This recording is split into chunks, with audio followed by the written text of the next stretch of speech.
राष्ट्रीय दिव्यांग पार्टी ने सौंपा दिव्यांग जन सशक्तिकरण मंत्री को सौंपा ज्ञापन। नौकरी, रोजगार, स्वास्थ्य, शिक्षा, सुरक्षा की मांगी 100% गारंटी व पेंशन बढ़ाने की मांग। विधायक सुरेंद्र मैथानी ने मंत्री से दिव्यांगजन की समस्याओं के समाधान की सिफारिश।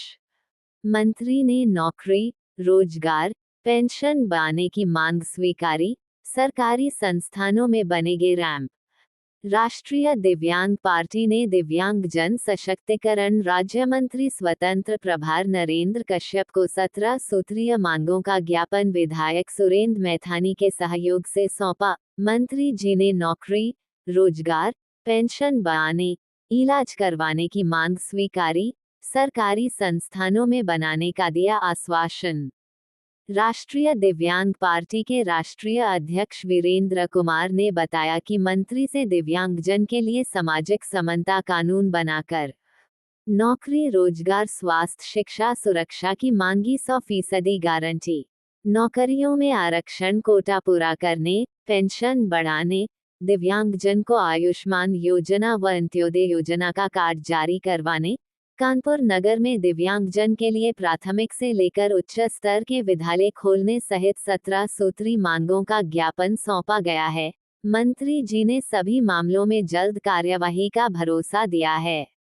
मंत्री से मुलाकात के दौरान विधायक सुरेंद्र मैथानी ने दिव्यांगजन की मांगों को पूरा करवाने के लिए सकारात्मक पहल की है और कहा सरकार दिव्यांगों के लिए कटिबद्ध है और उनके जो भी कार्य रुके हुए हैं उनको बहुत जल्द समाधान किया जाएगा। और दिव्यांग को 1000 से 15,000 रुपए की पेंशन की योजना बीजेपी ने अपने एजेंडे में शामिल किया, बहुत जल्द लागू किया जाएगा। बना देते हैं, सरकारी योजनाओं का लाभ नहीं मिल पाता है। विधायक जी तो जो ये उपकरण है उसके लिए तो विधायक जी एडवांस में लिख के दे देते हैं, तो हम लोग दिलवाते रहते हैं, लेकिन बाकी जो है और समस्याएं हैं जैसे पेंशन की है और वो नहीं हो पा रही। करो भैया। उत्तर प्रदेश के यशस्वी मुख्यमंत्री जी के निर्देश पर दिव्यांगजनों को सशक्त करने का अभियान हमारे विभाग के माध्यम से पूरे प्रदेश में प्रचलित है। दिव्यांगजनों के पक्ष में जारी योजनाओं का लाभ धरातल पर दिव्यांगजनों को मिल रहा है अथवा नहीं, उनकी समस्याएं क्या हैं, उन सबको जानने के लिए और मंडलीय स्तर के अधिकारियों से समीक्षा करके कल्याणकारी योजनाओं को तेजी के साथ आगे बढ़ाने के लिए आज मैं कानपुर में उपस्थित हूं। 2 विभाग हमारे पास हैं, पिछड़ा वर्ग कल्याण और दिव्यांगजन सशक्तिकरण विभाग।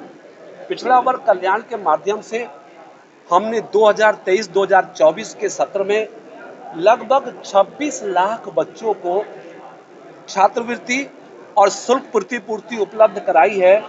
उत्तर प्रदेश में पहली बार हुआ है कि 50% कट ऑफ पर हमने 100% ओबीसी बच्चों को स्कॉलरशिप उपलब्ध कराई है। CCC ओ लेवल के माध्यम से ओबीसी बच्चों को प्रशिक्षित करके रोजगार के साथ जोड़ने का काम हुआ है। निःशुल्क छात्रावास ओबीसी बच्चों को पढ़ने के लिए उपलब्ध कराए जा रहे हैं। शादी अनुदान की राशि इस वर्ष मुख्यमंत्री जी ने 150 करोड़ के बजाय 200 करोड़ करने का फैसला लिया, जिसके माध्यम से हम गरीब ओबीसी बच्चों की शादी के लिए 20,000 रुपए का सहयोग देकर उनका सहयोग करने का काम कर रहे हैं। शादी अनुदान में हमने आय की सीमा को इस वर्ष बढ़ाया। जो आय सीमा 2023 तक ग्रामीण क्षेत्र में 46,000 और शहरी क्षेत्र में 56,000 होती थी, हमने उस राशि को बढ़ा के 1 लाख किया है, ताकि अधिकांश ओबीसी समाज के परिवार के लोगों को शादी के अनुदान की राशि प्राप्त हो सके। दिव्यांगजनों को 1,000 रुपये प्रति माह के हिसाब से हम भरण पोषण हेतु पेंशन की राशि जारी करते हैं, जो 2017 तक मात्र 300 रुपये होती थी।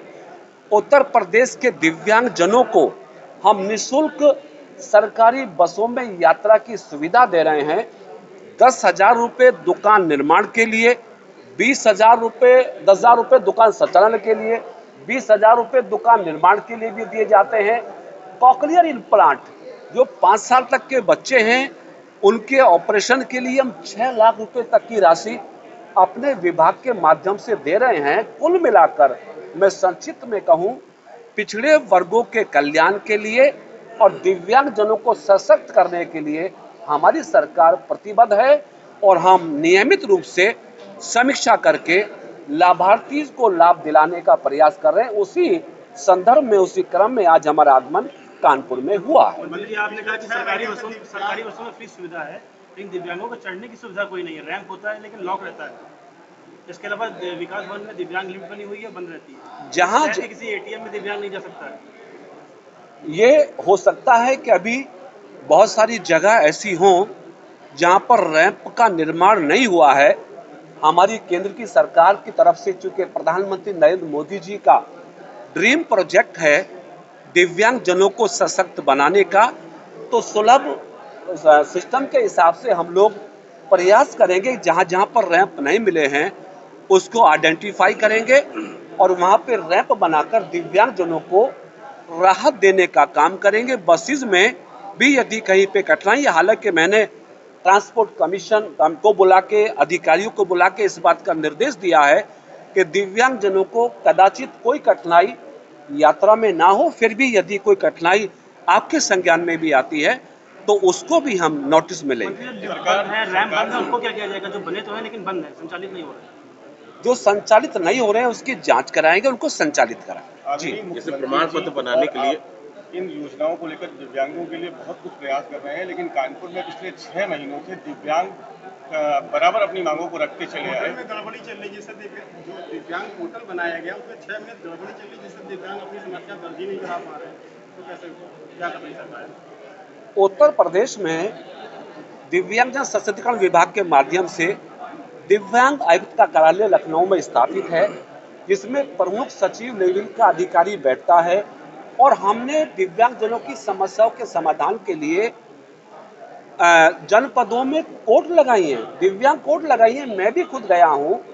जिन दिव्यांगजनों की समस्याएं पोर्टल के माध्यम से हल नहीं हो पा रही हैं, वो सीधा भी हमारे दिव्यांग आयुक्त के यहाँ अपनी शिकायत कर सकते हैं और हम जो मोबाइल कोर्ट लगा के भी हम दिव्यांगजनों की समस्याओं का निदान का प्रयास कर रहे हैं। 2023 में भी हमने बहुत सारे जिलों में, कानपुर में भी हमने दिव्यांग कोर्ट लगा के उनकी समस्याओं का समाधान किया है। फिर भी कहीं शेष होंगी तो उस पर भी हम काम करेंगे। दिव्यांग आरक्षण कोटा नहीं पूरा हो पा रहा है, जिसकी वजह से विधायक और सांसदों का घेराव भी क्या नहीं हो पा रहा है? आरक्षण कोटा नहीं पूरा हो पा रहा है। कि कहाँ का आरक्षण? ऐसा कहीं भी नहीं है। उत्तर प्रदेश के सभी विभागों में, चाहे आवासीय योजनाएं हों या सरकारी नौकरियों की योजनाएं हैं, उन सभी में दिव्यांगजनों को समुचित आरक्षण का कोटा मिल रहा है। जिन स्थानों पर नहीं मिला है, यदि ऐसी चीजें हमारे संज्ञान में आएंगी तो निश्चित उसका समाधान भी करने में हम आगे सबसे बड़ी समस्या है कि यहाँ पर 2 मेडिकल बोर्ड बैठते हैं जो प्रमाण पत्र बनाते हैं। कई जिलों से यहाँ दिव्यांग आते हैं। सबसे बड़ी समस्या है कि वो 5-5, 6-6 महीने चक्कर लगा रहे हैं। पता चला किसी का अब पैर का प्रमाण पत्र बनना है, उसका नाक का बना रहे हैं। इसके लिए क्या करें? ऐसी कोई शिकायत अभी तक हमारे पास उपलब्ध नहीं है। नहीं, अखबारों ने छापा, हम लोगों ने अखबारों को छापा ना लगे जी, उसमें हमारी गारंटी नहीं है। अखबार के बारे में ठीक है, हम बता रहे हैं साहब। ये तो मैं आपको उपलब्ध करा। अरे कुछ नहीं उपलब्ध कराना जी, हम उत्तर दे रहे हैं आपको जी। उत्तर प्रदेश में एक भी देखिए, हमारा कर्तव्य है, जब हमको आशीर्वाद लोगों ने दिया, दिव्यांग भाई बहनों ने दिया, तो हमारा नैतिक कर्तव्य है कि हम उनकी समस्याओं के प्रति सचेत रहें और उनको समस्याओं से मुक्ति दिलाएं। इसी संबंध में मैंने आग्रह किया था कि आप सब दिव्यांग भाई बहनों की जो समस्या माननीय मंत्री जी आ रहे हैं, मैं जानता हूँ वो कैडर बेस मंत्री हैं, कार्यकर्ता हैं, वो चीज़ों को समझते हैं और उन्होंने बहुत ही, चूँकि हमारे सरकार में सभी मंत्री और सरकार बहुत संवेदनशील और चीज़ों को समझने वाली है, संगठन भी हमारी चीज़ों को समझने वाला है, तो हमने उनको बैठाल करके और इनके एक एक बिंदु पर उनका ध्यान आकर्षित कराया और उन्होंने इनको जो विस्तार से बताया, तो उसमें कहीं अगर कोई जानकारी का अभाव है या कहीं कोई ऐसी कमी है तो उस पर भी वो जाँच करा करके अविलंब उसको ठीक कराएंगे, ऐसा उन्होंने बोला है। मैं मंत्री जी का भी धन्यवाद दूंगा, सरकार का भी धन्यवाद दूंगा। क्या समस्या रही और क्या आश्वासन मिला उनसे? देखिए, 17 सूत्री ज्ञापन है हमारा और राष्ट्रीय दिव्यांग पार्टी ने नौकरियों में रिजर्वेशन कोटा पूरा करने की मांग उठाई है, रोजगार, स्वास्थ्य, शिक्षा, सुरक्षा की मांग उठाई है। सीएमओ ऑफिस में समस्या है वो ज्ञापन में रखी है मांग। तमाम डूडा कार्यालय जो है रिजर्वेशन कोटा ख़त्म कर दिया है आवास में, वो हमने उठाई है। तो तमाम मांगें हम लोगों ने उठाई हैं, जिस पर मंत्री जी ने सकारात्मक जवाब दिया है। उन्होंने कहा आपकी सारी मांगें पूरी और पेंशन भी हम बढ़ाएंगे, थोड़ा इंतज़ार करिए। नौकरियों के लिए हम जो है मेला लगाएंगे दिव्यांगजनों के लिए। तमाम जो भी मांगे थी उन्होंने पूरा करने का आश्वासन दिया। दिव्यांगजनों पर उत्पीड़न जो होते हैं उनके लिए भी आपने मंत्री जी से बात की, क्या बोले? नहीं, उत्पीड़न के मामलों में दिव्यांगजन अधिनियम 2016 जो है उसकी मांग हमने रखी है कि वो उसका वो जो है धरातल पे जो है वो लागू नहीं, थानों में FIR नहीं दर्ज होती है, अधिकारी जो है दिव्यांगजन अधिनियम 2016 के बारे में नहीं जानते हैं, तो उस पर भी उन्होंने कार्रवाई का भरोसा दिया। 50,000 कर दिया जाए, कम से कम आज के ज़माने में 10,000 में कुछ नहीं होता। दूसरा ये है कि जो पेंशन बढ़ाने के लिए आपने कहा था वो अभी तक नहीं बढ़ पा। तीसरा ये है कि आवास की सुविधा नहीं मिल पा रही है, और ये जो डूडा विभाग है इसमें हमने कागज लगाए हैं, इन्होंने रिजर्वेशन कोटा दिव्यांगों का खत्म कर दिया अपने विभाग में। कौन से विभाग? नगरीय विकास प्राधिकरण विभाग डूडा। कोई नोटिस हुआ है? नहीं, ये देखिए लिखा है इसमें, केवल SC, ये तमाम चीज़ें हैं। सारे बंधु आ गए हैं, बात पूरी हो गई जी। पेंशन का आपको मालूम होगा 2017 तक कितनी पेंशन थी? 300 रुपये। ठीक, योगी जी CM बनाए, आप लोगों ने, आप सबने आशीर्वाद दिया, कितनी पेंशन हो गई? 1,000। 3,300 के बजाय 1,000। और हमारी पार्टी के लोक संख्या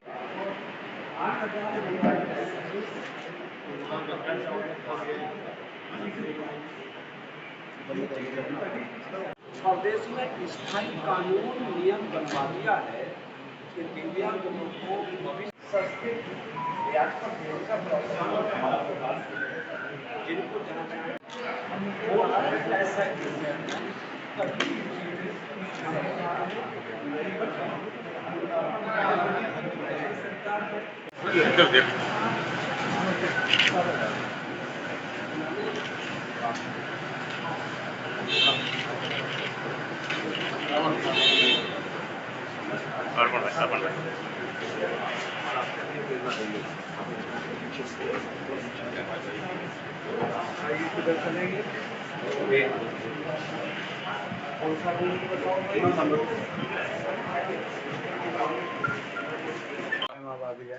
आप जाइए,